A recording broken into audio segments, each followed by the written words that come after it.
Welcome back.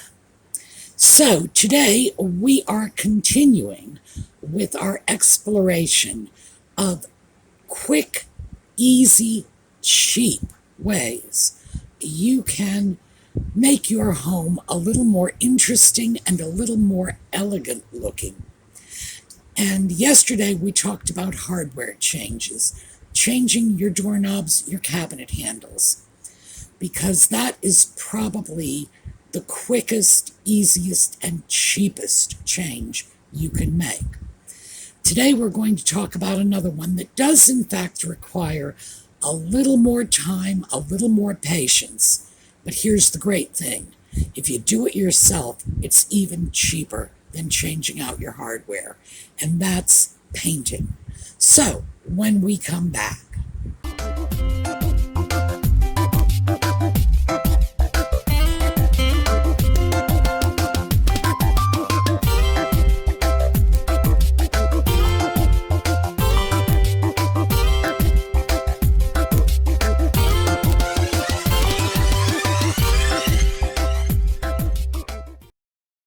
So I thought I'd start off with something a little unusual.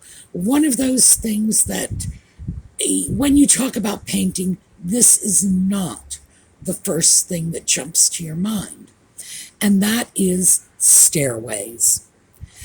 We've got a lot of pictures here, and I'm going to tell you going in, most of them are variations on a similar theme. What happened in the 1980s, and you'll certainly know this if you watched the decorating trends of the 1980s and 90s videos. In the 1980s, everything was oak and cream. That was it. Oak, cream, cream, oak. Period. And people who bought their houses in the 1980s and thought oak and cream was just as good as it got are now here 40 years later looking at these same houses saying, oh Lord, this is so dated. So this is how they are dealing with their oak and cream. They are staying within that same neutral palette, but they're going over to black, white, and gray. Now this first image, those of you with sharp eyes and attention to detail are going to see immediately that the railings and the banisters have been changed. Nevertheless, it's the same flight of stairs, so I thought we would take a look at this because in this case, it's more about the overall visual impact than each individual banister. The image on the left is pure 1980s, oak and cream. The image on the right is what the new neutrals are, black, white, and gray. And we're going to see a lot of those because this is how people are revitalizing their stairs. This one, and this one looks like they have done nothing but paint. In fact, it looks like the carpet runner on the stairs is probably still the same. They've gone from oak and cream to that same black, white, and gray. And notice, the stair spindles, the banister, all the same.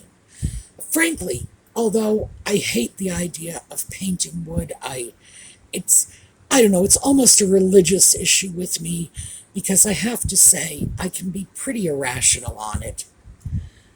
This really does look better.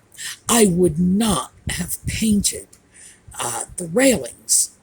I would have simply taken the railings, cleaned off the finish, and darkened the stain because that's oak. Oak will take a good dark stain. And I think you could get the same effect and still at least maintain the wooden banister and the wooden newel post. All right, here we go. Again, those of you with sharp eyes are going to say, this is more than just a paint job, and yes, it is. The spindles, the stair spindles, have been changed out. The one on the left, very 80s, oak and cream. The one on the right, very 2022. black and white. But notice they've also put in what I believe is faux paneling on the wainscoting going up the stairs and this wall underneath the stairs. The spindles are probably metal. It's rather a European look. If you're looking for spindles like that, that's how you're going to look for them, European spindles. I have no idea if they really are European. I just know that's what designers are calling them. And again, much greater impact. Now, this is clearly a builder remodel. This is not an elegant home with a grand staircase. Definitely a little more low end. In fact, this might even be a set of basement stairs. I can't say. But what we see here is a perfectly acceptable staircase on the left and a staircase with a lot more punch on the right. Now, this staircase also, the newel posts definitely have been changed out. The spindles may have been also. The biggest change, though, is the paint, the color scheme, because we've gone from oak and white to black and white. And the change is definitely impactful. This is another one, oak and cream to black, white, and gray. And it looks to me like they have not made any changes in the newel post or the spindles. Just nothing but paint here. Now this one, on the left we have our standard 80s oak, and actually this looks white. It was probably cream back in the 80s. And now on the right it's all white. This is a change I would caution you against making. Paint anything you want to paint white, but the one thing you should not paint white is a stairway banister. The reason for this is there is absolutely nothing in your house that gets the kind of handling a banister takes, and that is constant, rough handling. So pretty as this may look right now, in 6 months, it's going to need to be painted, which is nothing given the fact that in 6 hours, it's going to need to be washed. So let's move on to living rooms. And this is what we are more accustomed to seeing when we see before and after pictures. And once again, it looks like most of these rooms were originally painted in the 80s or 90s because the decorating style, the color choices are definitely sort of locked in the tail end of the 20th century. As you can see from the before picture, it is cream and white. Well, actually a cafe au lait, really, and white.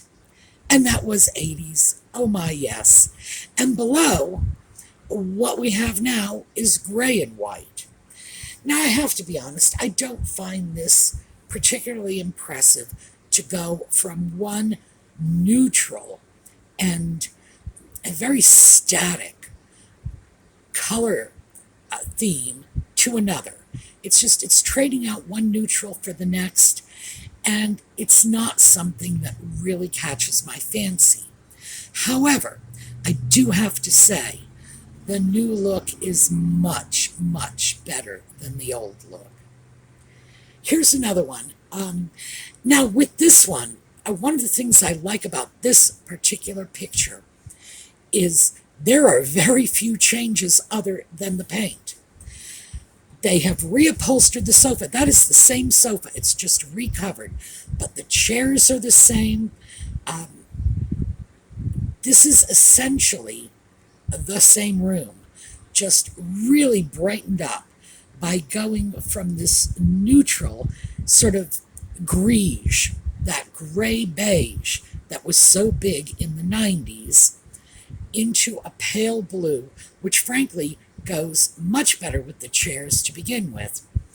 But another thing that gives this before picture away is those big, wide plantation shutters. Wonderfully useful if you are in the American Southwest. Do not upgrade those shutters. They're going to keep the sun off your back in the summertime. But anywhere else, yes, they are starting to look dated. But again, never give up function for form. If something does a job for you, don't trade it out for something else that doesn't. This one, again, very, very 80s. We have a sort of mustardy yellow, still in that strange cream beige cafe au lait range that was so popular in the 80s. Bang, change over to gray. Very few other changes have been made in this room. The furniture is still the same. Some of the accessories are still the same. Yes, some have been changed, but it looks like a whole new room just for the cost of the paint and maybe a few accessories. Major bang for the buck. Now this is an empty room, and the change here has not been very strong. It's more of a subtle change. Looks like we've gone from a pale, sort of creamy butter yellow over to plain white. And in this case, because of the addition of that ceiling fan, I have to say it really works better. Putting a ceiling fan in that buttercream yellow room would have shrieked 1980s. But because we've changed out to the completely neutral white, it actually looks modern and contemporary. So it was a good choice. Now this one is interesting. Our before picture, as you can see, from the oak ceiling fan with the little tulip lights in it. Oh, it doesn't get any more 80s than that. But it's white. And we come over here to that wonderful beige of the 1980s. Strange choice. But it's offset by the black door. And I have to say, this sort of taupey beige, black, and white is a very elegant color combination. And it has been for a while. Just remarkably elegant. I remember the designers were picking up on this around the year 2000, give or take. That color combination was coming in. And as you can see, it works. It sort of screams elegance. In this case, all we have is a change in the walls from the 1980s greige, that gray beige they had, to the 2020s gray. Looks like they've added carpet, but they kept that same ceiling fan and the same can lighting, track lighting, that's what they call it, with the cans. They've kept that. Whereas it looked very dated in the before room, it looks very modern in the after room. Now, this is interesting. Once again, pure 80s. We have that cafe au lait, only this time we have a nice chocolate brown on the bottom on the wainscoting. We have a light fixture. In fact, we spoke about these light fixtures. That wonderful Georgian chandelier, beautiful classic design that just got overused to the point where it became a persona non grata in elegant homes. 1980s on the top, 2020s on the bottom. They did something interesting in using the darker color above the chair rail. That's usually not the case. Ordinarily, people choose, as in the top photo, to use the darker color below the chair rail. However, in this case, because the color below the chair rail is white, it works. If that were my room, the one change I would make is instead of a plain white painted wall under the chair rail, I would go out, get myself a miter box and some cheap picture frame molding.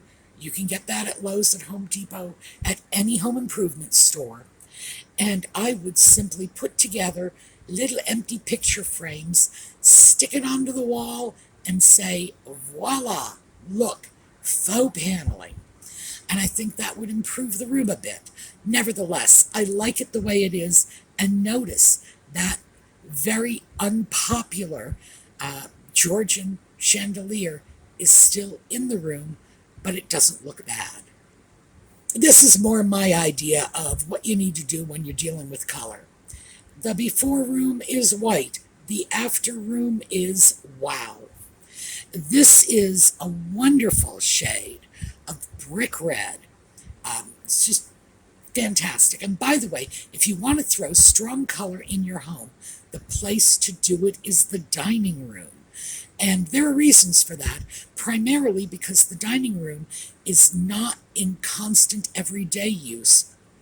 And, even people who eat dinner in the dining room every day, that's all they do. They sit in the dining room for an hour. They are not in the room all day, every day. So that means that a strong color isn't going to get grating or tired as quickly. They made some serious mistakes in this room, and again, I'm relying on those of you with sharp eyes. Notice the wall on the right, those 3 tiny pictures. Big mistake. If you are going to put up 3 small pictures on a large wall, cluster them together. Frankly, on a wall that big, I would simply get rid of all 3 of those small pieces and go for a large statement piece. And by the way, even original art in large sizes can be picked up easily. It's not hard. Hit the junk stores, the thrift shops, and if in fact your idea of original art is Botticelli, go online and get a nice print. But you can absolutely get large statement pieces of art. What you don't want to do is what these people have done. Oh, and by the way, staggering the pictures, one low, one high, one low, that's another classic mistake. Maybe we'll talk about that at some point. I think we did discuss that when we were going through that 1950s designer catalog, how to deal with putting art on the walls. We didn't spend a lot of time on it, but I think we took a look at it. I'll have to check. And here, this is another really nicely done paint job. What we've got up on the top is wallpaper. It's very subtle. It's sort of beige on white.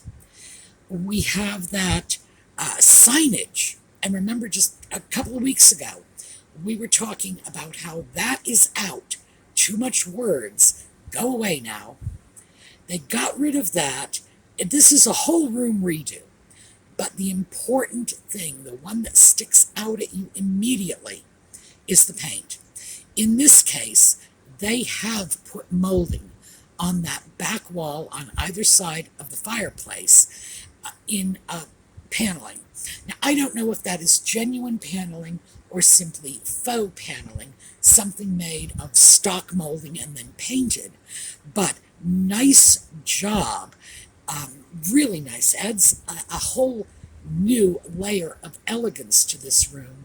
And the color combination to begin with, this dark slate blue and white, you've got a built-in elegance factor here. Also, notice that whereas we can see 3 walls, 2 of them are painted blue, the other wall, the wall on the left, is not, and neither is the chimney breast. So this is an example of accent walls. That's something that fell out of fashion quite some time ago, probably about 20 years ago. That passed by the wayside.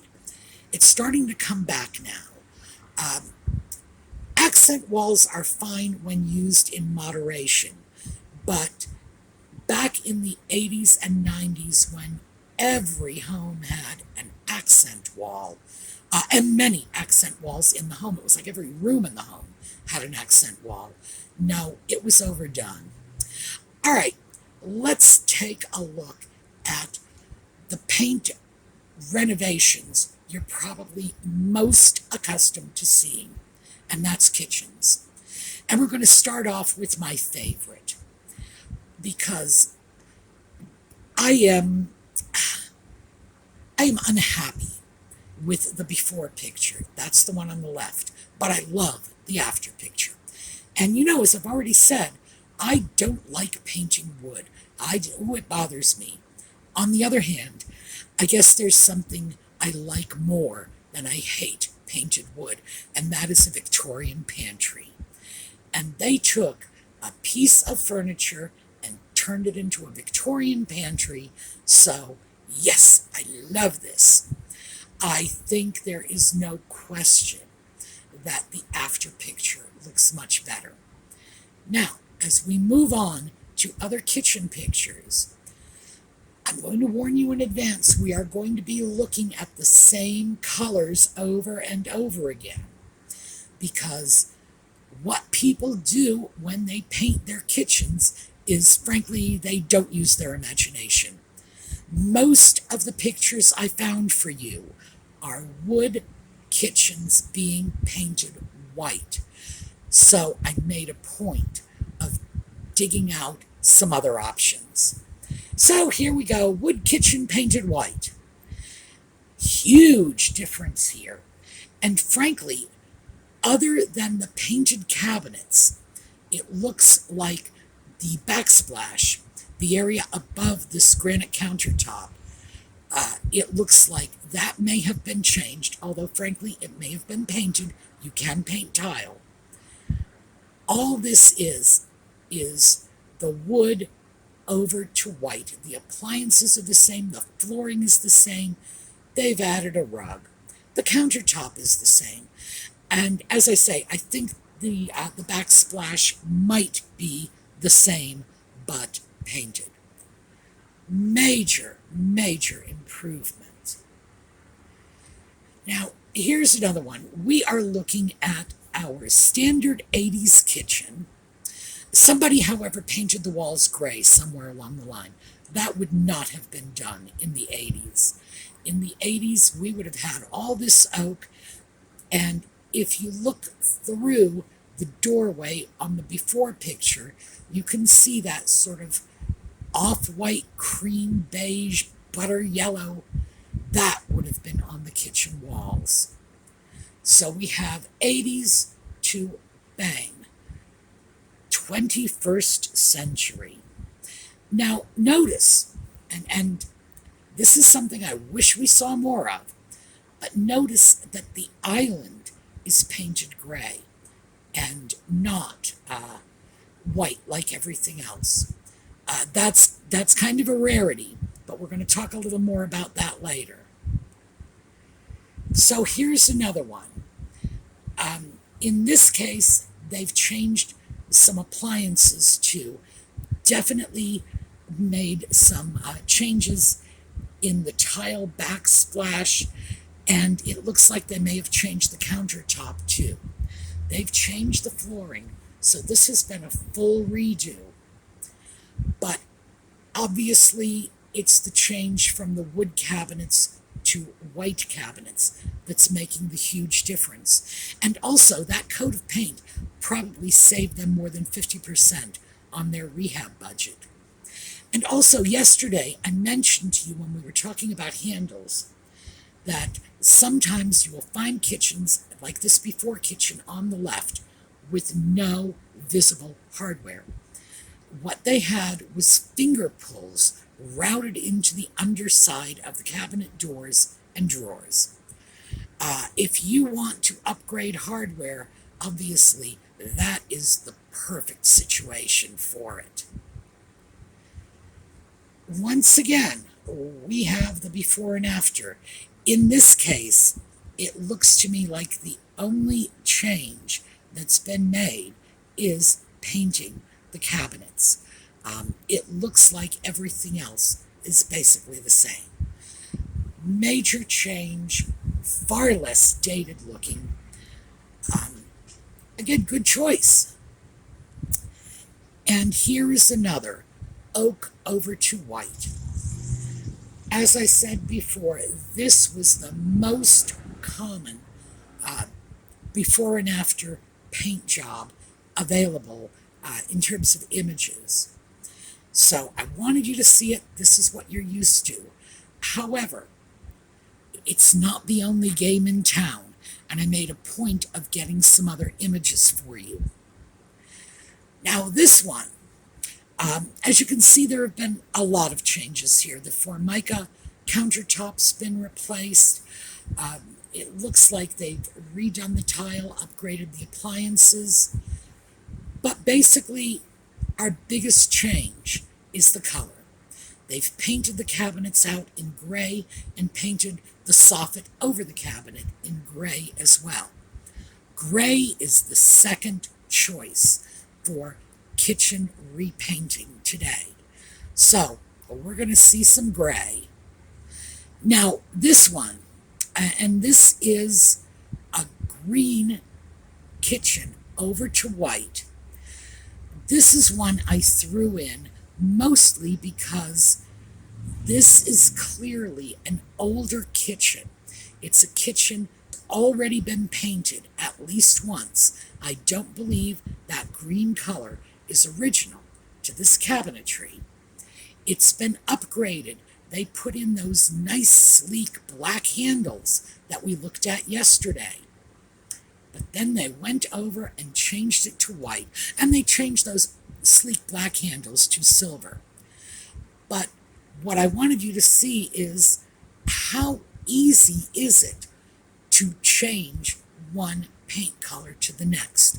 So if you're thinking about painting, but you're afraid you won't like it in 2 years, worry not. You can repaint your paint.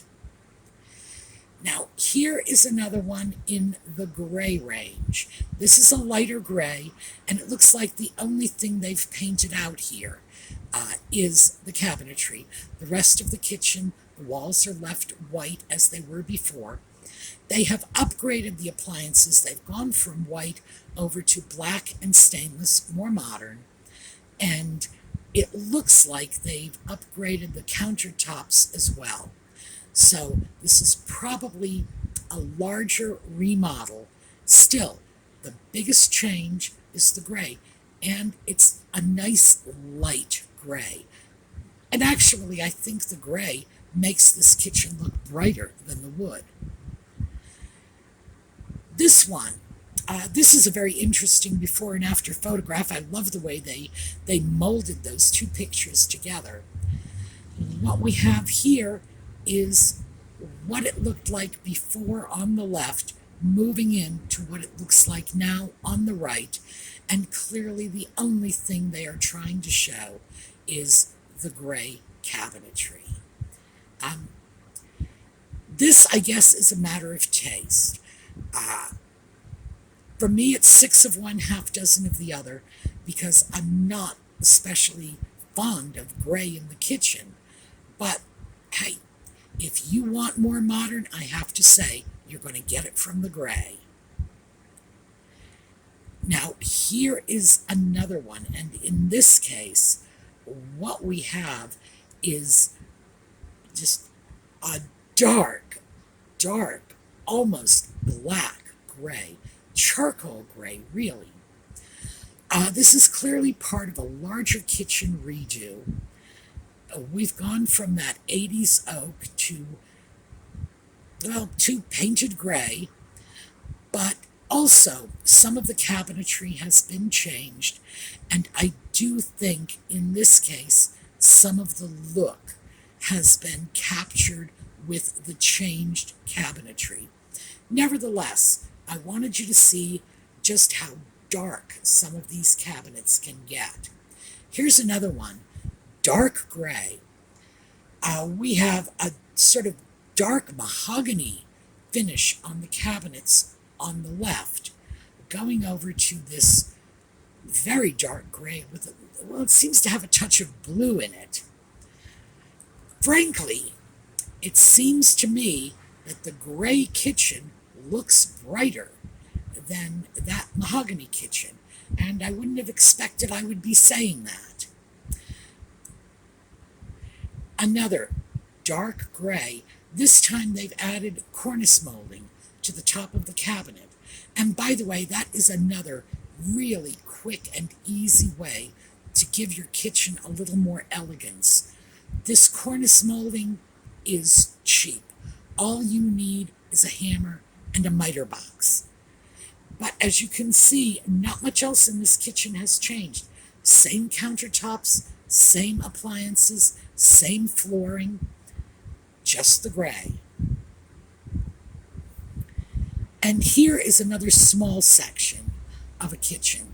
This is the wine refrigerator.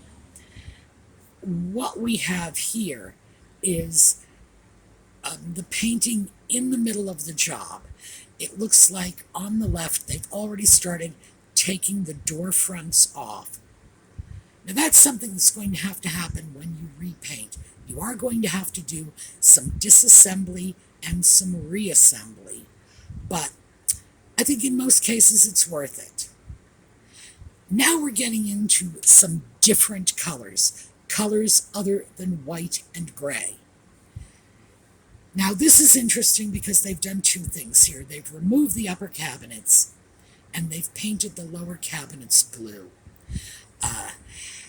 As we know, open shelves, because we looked at this a couple of weeks ago, open shelves are no longer fashionable in kitchens, but still, I have to say, overall, massive improvement. And I will take the open shelves against that 1980s upper and lower cabinet on the left any day. Now this is interesting. This I included because I believe this is part of a retro kitchen rebuild. So naturally, it's going to appeal to me. The cabinets on the right have been stripped. They were probably originally painted. They were also probably originally from the 60s. On the right, what we have is the kitchen repainted in a color it might have well been painted back in the early 60s. So obviously there are times when painting is not just an option, but it's absolutely the only way to go, because these cabinets were never originally intended to be bare wood. They were built to be painted. Now here is another picture, and I said we would get back to this. If you're going to paint your kitchen, as someone did here, why not bring in a second color? In this case, it's this slate blue-gray, and yes, I wish it was not gray, but what can I tell you?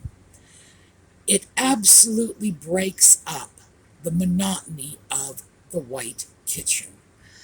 And I'm glad they did this. I think it gives a little more visual interest. Also, I like the fact that they have these reddish light fixtures over that blue-gray island, which throws in yet another piece of color. Now this is where we're going to stop.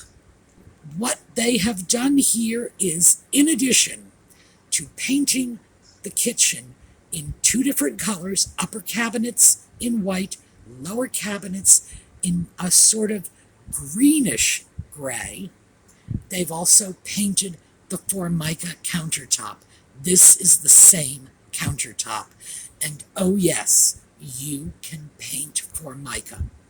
As long as the Formica is firmly bonded to the plywood underneath, all you have to do is buff it down to degloss it, fill in any cracks, which is, you just fill it in. They have compounds, epoxy, two-part epoxies, that will fill in any seams, any gouges, any scratches on your Formica. Get your paint and you're good to go. But I did want you to see this because paint is not just for the cabinets.